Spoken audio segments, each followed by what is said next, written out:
राघव चड्ढा किस पार्टी से निकले और किस पार्टी में जा रहे हैं इसको जाने दो।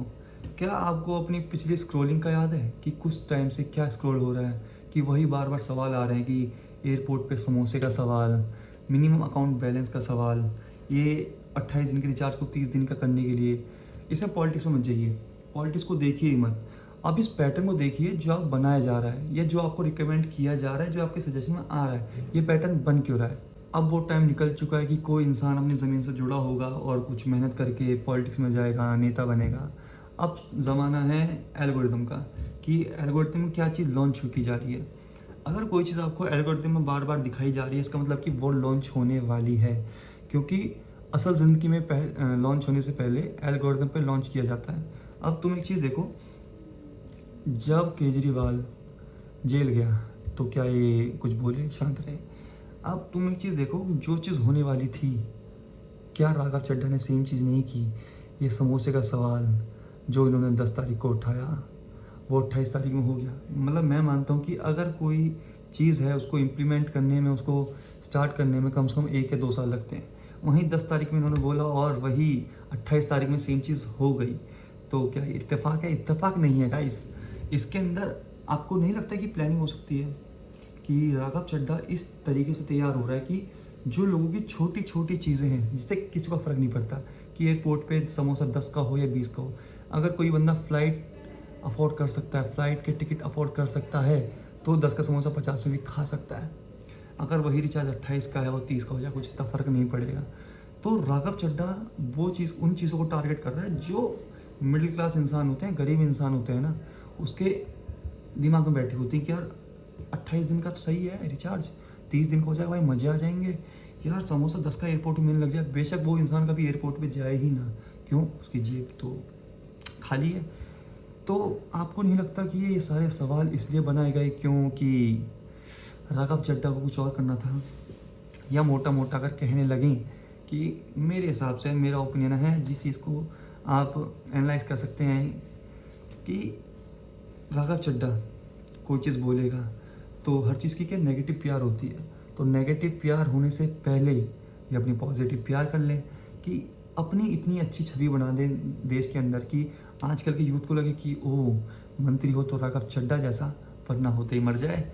और जैसे था ना, नथुलाल जैसी मूछें हो वरना हो ही ना, तो इसमें एक कि राघव चड्ढा जैसा नेता हो वरना हो ही ना।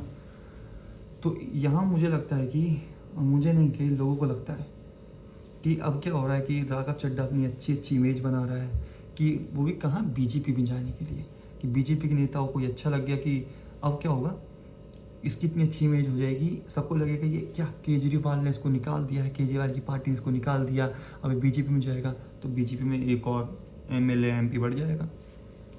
गाइस अपनी सोच को देखो कि अगर, मेरा सवाल है कि इतना ज़्यादा सजेस्ट क्यों किया जा रहा है, ये इतना ज़्यादा रिकमेंड क्यों किया जा रहा है? क्या आपको नहीं लगता कि ये पेड पीआर है? अगर आपको लगता है कि राघव चड्ढा ही वो इंसान है जो इस देश को बदल सकता है, तो आप शायद गलत हो सकते हैं। क्या आपने कभी नेपाल के पीएम को देखा है?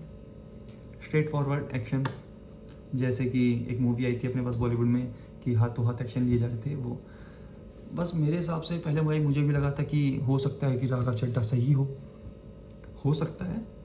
बट जब मैंने इसके बारे में रिसर्च करी कि हाँ क्या चीज़ें, फैक्ट के बारे में देखें कि फैक्ट्स क्या बोल रहे हैं, बट फैक्टों के हिसाब से जाएं तो कुछ तो गड़बड़ है मियाँ।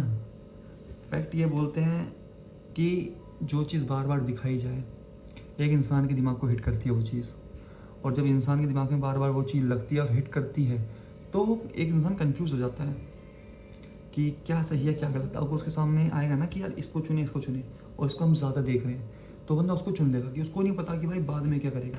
अच्छा इसने समोसा 10 का किया था, अच्छा इसने ये काम किया था। पर क्या कभी आपने नोटिस किया राघव चड्ढा ने कभी बड़े कोई मुद्दे नहीं उठाए? क्यों?